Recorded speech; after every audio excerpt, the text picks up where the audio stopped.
योग माया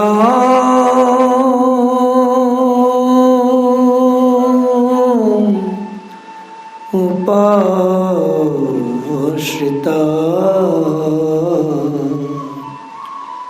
भगवान पिता रत्रिम।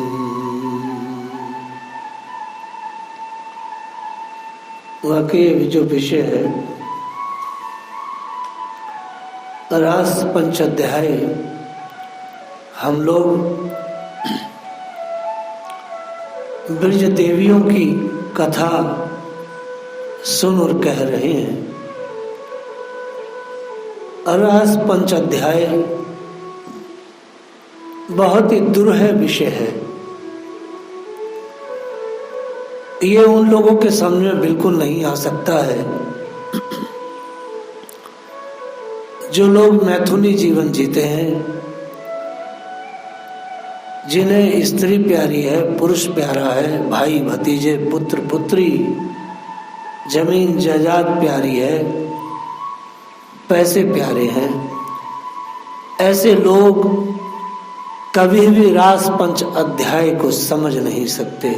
ये बहुत ही दुर्लभ विषय है।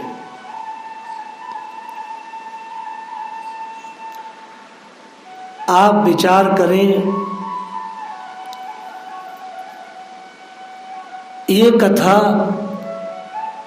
बट वृक्ष के नीचे चल रही है और महाराज परीक्षित 7 दिन में मर जाएंगे। आचार्य सुखदेव मात्र 16 वर्ष के हैं, अखंड ब्रह्मचारी हैं और समस्त बड़े बड़े विद्वान वहां बैठे हैं। वहां परशुराम बैठे हैं, असित, देवल, नारद, व्यास सब बैठे हैं, अत्रि बैठे हैं, वशिष्ठ, चौन सब बैठे हैं वहां। जिस व्यक्ति के पास 7 दिन रह जाएं जीवन के, क्या कोई साधु संत, सामान्य साधु संत भी क्या उसको नाच गाने की कथा सुनाएगा? कि कोई परात्पर ईश्वर है, लड़कियों को लेके नाच रहा है, ऐसी कथा कोई सुना सकता है? नहीं, यह कथा नाचने गाने की नहीं है।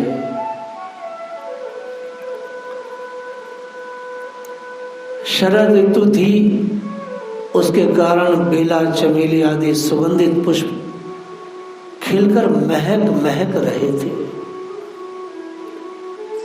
भगवान ने चीरहरण के समय गोपियों को जिन रात्रियों का संकेत किया था, वे सब के सब पुंजीभूत होकर एक ही रात्रि में के रूप में उल्लासित हो रही थी। भगवान ने देखा और देखकर दिव्य बनाया। गोपियां तो यही चाहती थी। भगवान ने अपनी अचिंत्य महाशक्ति योग माया के सहारे, योग माया उपाश्रिता,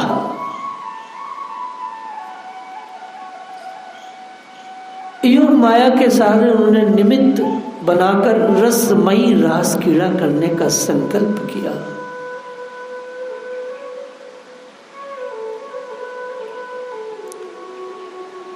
उन्होंने अपने प्रेमियों की इच्छा पूर्ण करने के लिए मन स्वीकार किया।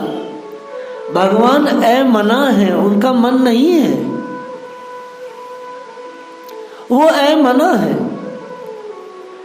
लेकिन अपने प्रेमियों की इच्छा को पूर्ण करने के लिए उन्होंने मन को स्वीकार किया है। हमारे विरक्त आचार्य इतने महान हैं, उन्हीं की कमाई अर्थात उन्हीं के ज्ञान को हम लोग परोस रहे हैं। इसमें मेरा ना तो कोई शब्द है, ना तो मेरा कोई ज्ञान है, ना सामर्थ्य है।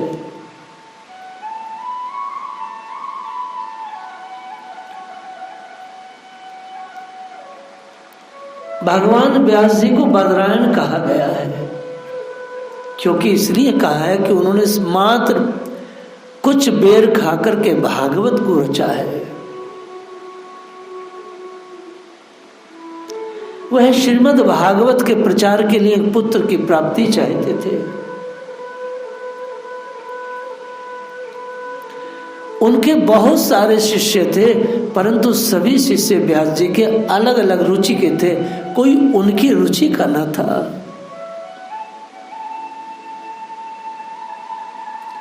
वेद व्यास जी ने बड़ी गहरी तपस्या बद्रिकाश्रम में की और सुखदेव जी जैसा विरक्त महात्मा जैसा पुत्र उनको मिला। रास पंचाध्याय अत्यंत दिव्य कथा है। बड़े बड़े ऋषिगण बैठे हैं और महाराज परीक्षित मरणासन है। मरणासन व्यक्ति को नाच गाना कौन सुनाएगा भैया?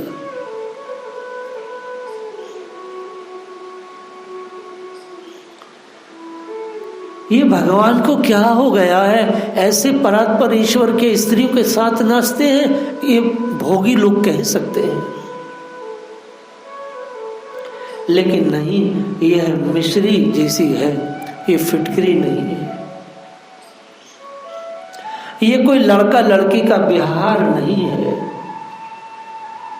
सुखदेव जी कह रहे हैं तो कोई बड़ी बात है। ऐसा महात्मा कैसे कह सकता है? भाग्य का अर्थ होता है ऐश्वर्य।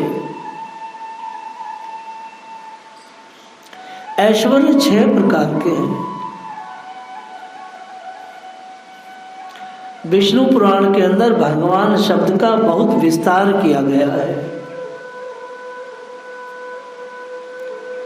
भगवान कभी कोई इच्छा नहीं करते हैं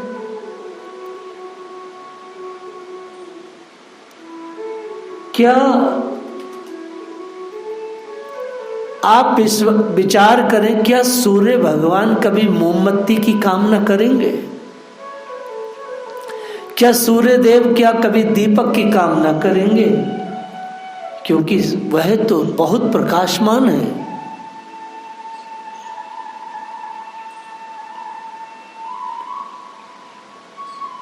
गोपियां भगवान के साथ रास चाहती थी, क्योंकि वह उब गई थी। किससे उब गई थी? वह घर से उब गई थी, गृहस्थी से उब गई थी। क्योंकि जीव कृष्ण का दास है, इसलिए उनके साथ रहना चाहता है। बहिरंगा शक्ति का भगवान और भगवान के स्वभाव से मेल नहीं खाते। भगवान अपने स्वरूप शक्ति में रहते हैं, हम सब बहिरंगा शक्ति के अंतर्गत रहते हैं। जीव बहिरंगा शक्ति के अंतर्गत रहता है। भगवान बहिरंगा शक्ति में नहीं आते, भगवान अलग है। और बहिरंगा शक्ति से भगवान का कोई मेल नहीं है, अर्थात जो भोगी लोग हैं उनसे भगवान का कोई मेल नहीं।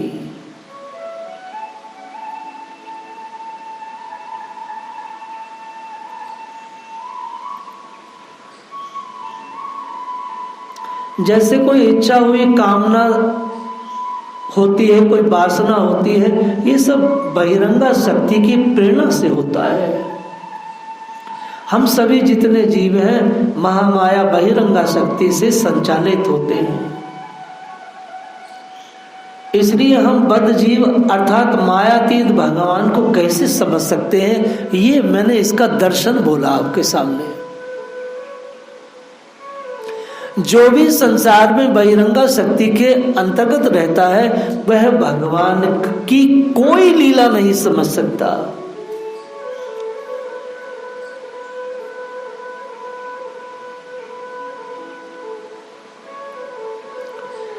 जैसे कोई बैत के पेड़ पर अमृत बरसाए, बहुत अमृत बरसाए, तो आप विचार करें क्या बैत जो है फूल देगा?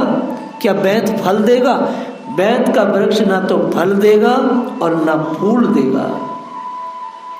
उसी प्रकार मूर्ख कामियों को आप कितना भी समझाएंगे रास पंचाध्याय के बारे में, वह न समझेंगे और न कभी समझे हैं।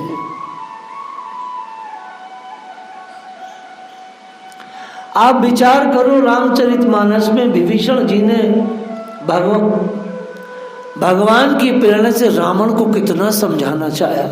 चूंकि रावण बहिरंगा शक्ति के अंतर्गत थे, वो कुछ भी समझ ना पाया।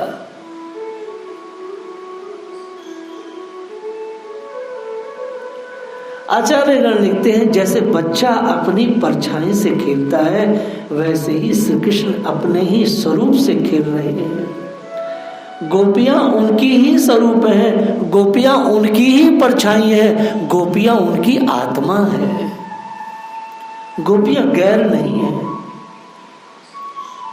भगवान आत्मा राम है, वह अपने शरीर से ही खेल रहे हैं, उन्हें किसी की आवश्यकता नहीं। साधक का कर्तव्य है कि उसे अपने को साधना के बल पर ऊंचा उठाना चाहिए।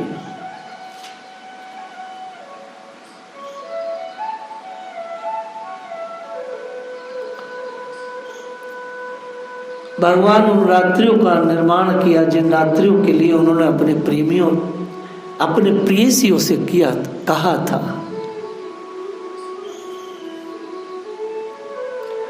ये जो चंद्र उदय हुआ था ब्रजमंडल में, यह चंद्रमा प्राकृतिक नहीं था, क्योंकि जिस समय वो चंद्रमा उदय हुआ उस समय चंद्रमा उदय होने का समय ही नहीं था, तिथि ही नहीं थी। ये बड़ी गहरी बात है। उस समय कोई चंद्र उदय, कोई पूर्णिमा नहीं थी। भगवान अपि ताराति शरदो तो फुल मल्लिका विक्षेरन्तु मनश्चक्रे।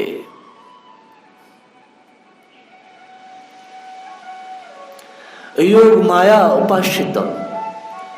कोई चंद्रमा नहीं था उस समय, कोई पूर्णिमा नहीं थी। ये बड़ी गहरी बात है।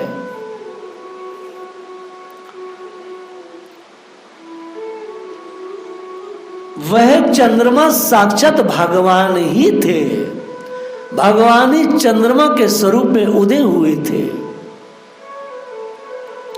अर्थात उस लीला में बाहर का कोई भी बहिरंगा शक्ति का कोई भी मटेरियल नहीं था। चंद्रमा की सामर्थ्य नहीं थी कि भगवान की लीला को अपनी नंगी आंखों से देख सके। वह चंद्रमा, चूंकि यह अर्धरात्रि थी और कहा गया चंद्रमा उगा, अब पूर्ण चंद्रमा है तो पूर्ण चंद्रमा अर्धरात्रि में नहीं उगता है, वो तो संध्या में उगता है। और संध्या की लीला नहीं है ये।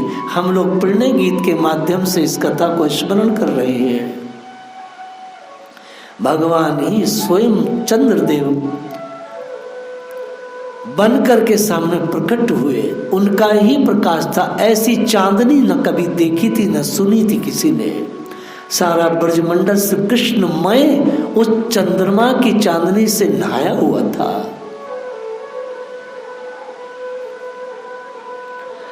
यह चंद्रमा वो नहीं है, ये भगवान के संकल्प से उगा हुआ चंद्रमा है।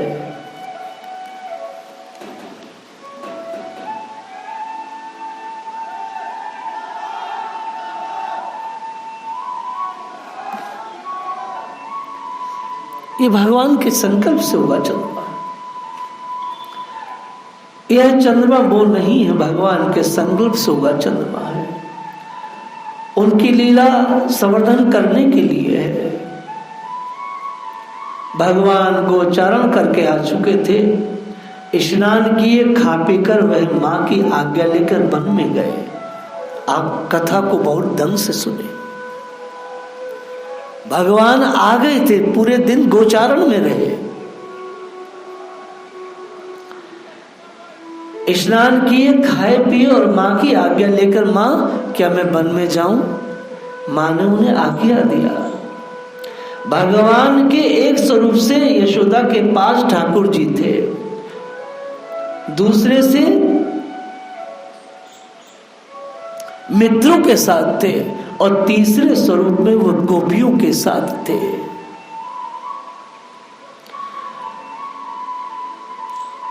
योग माया आश्रितम। भगवान योगेश्वरों के भी योगेश्वर हैं।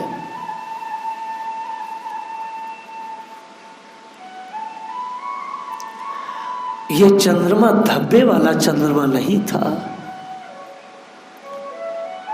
जिस चंद्रमा में कलंक है, यह चंद्रमा जो उस रात्रि में उगा था, इसमें कोई धब्बा नहीं था। यह दिव्य चंद्रमा था। कोमल का अर्थ यही है, ये बहुत दिव्य था, साक्षात भगवान था।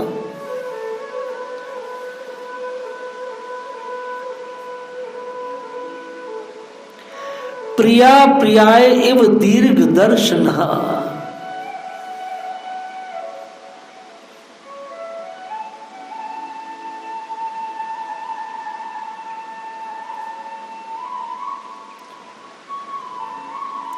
शुरू में जब आप चंद्रमा को देखते हैं पूर्णिमा के दिन, तो आप देखते हैं कि उसकी किरणें लाल होती हैं। हम सबका यह अनुभव है। और बहुत धीमी होती है, वह पूरी तरह प्रकाश नहीं दे पा रहा था। बहुत थोड़ा ऊपर आएगा, बढ़ेगा, तब पूरी तरह प्रकाश देता है। और लाल लाल होता है।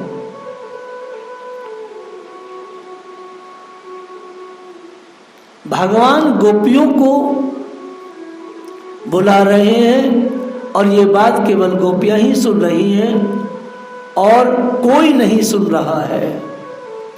जैसे संजय जो भी लीला कह रहे थे कुरुक्षेत्र की, महाभारत के युद्ध को देखते हुए, तो वह मात्र और मात्र दृष्टांत सुन रहे थे और कोई नहीं सुन सकता था। संजय के अलावा कोई लीला देख नहीं सकता था। वैसे ही उस चंद्रमा को केवल और केवल गोपियों ने देखा।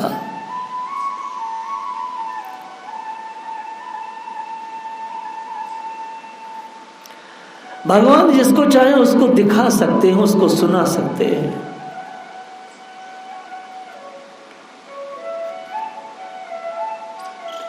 आप विचार करें, टेलीफोन पर आवाज आती है, हम चाहें हम सुने, और जब मनुष्य की ऐसी व्यवस्था है तो भगवान की व्यवस्था कैसी होगी।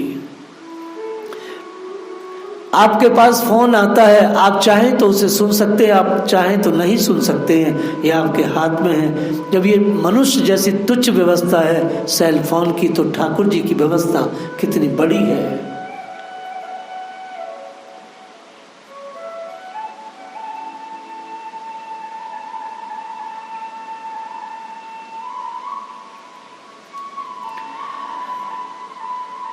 भक्तमाल का एक चरित्र आता है। गोस्वामी तुलसीदास ने एक बार नंददास को उल्हाना दिया था कि क्या कमी थी राम में कि आपने उनकी भक्ति छोड़कर कृष्ण को पकड़ लिया। तो नंददास जो उनके मित्र थे, तो उन्होंने कहा, क्या करूं भैया, जब से बांसुरी सुनी है बैरागी हो गया हूं। भगवान की बांसुरी सुनकर वैरागी हुआ है। किसी स्त्री के द्वारा या किसी बांसुरी वादक के द्वारा बांसुरी सुनी जाए तो वैरागी नहीं, काम उत्पन्न होता है। लेकिन भगवान की बांसुरी को सुनकर के वैरागी हो गए। भगवान की बांसुरी वैराग्य देती है, ज्ञान देती है, भक्ति देती है। ये काम को सर्वदा नष्ट करती है।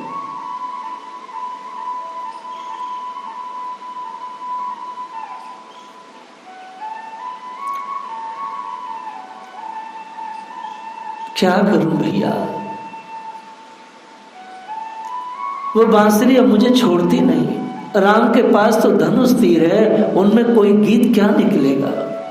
यदि किसी की इच्छा है कि भगवान को रिझाऊं, खिलाऊं या उनके साथ खेलूं, तो ये तो सब ठाकुर कृष्ण के साथ ही हो सकता है।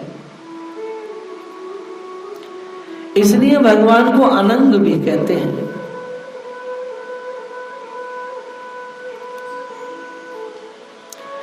संसार में जितने भी भौतिक इच्छाएं वो सब अधूरी रह जाती हैं, लेकिन भगवान से संबंधित जो इच्छाएं वो हमेशा पूर्ण होती हैं।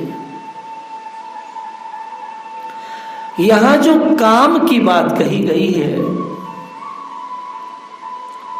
ये जो काम शब्द आया है श्रीमद् भागवत के इस रास पंच अध्याय में, तो बड़े बड़े आचार्यों का जो मन है, मस्तिष्क है, वो बहुत गड़बड़ हो जाता है और वो निंदा करने लगते हैं कि काम शब्द जो आया है तो इससे पता ही चलता है कि ये नाचने गाने की लीला है।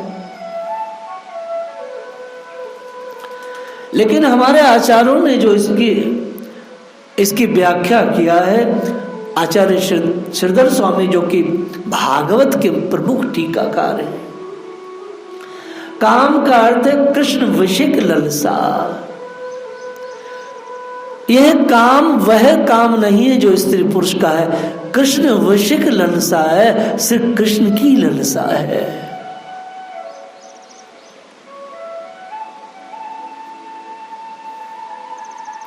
श्री कृष्ण की तुष्टि की ललसा है, श्री कृष्ण की प्रसन्नता की ललसा है। भगवान चाहे तो एक क्षण में प्रेम प्रदान कर सकते हैं, साधना कैसे भी करें, परंतु यदि भगवान को प्रसन्न करने का काम करेंगे तब प्रभु हृदय में बैठकर तुरंत ही प्रेम उजागर कर देते हैं। यह बात तो पक्की है। हम लोग गोपियों की लीला सुन रहे हैं, हम लोग ब्रज में जो रास हुआ है उसका भारतीय दर्शन जो है उस पर हम लोग चर्चा कर रहे हैं। आगे की चर्चा हम लोग कल करेंगे। जय श्री राधे।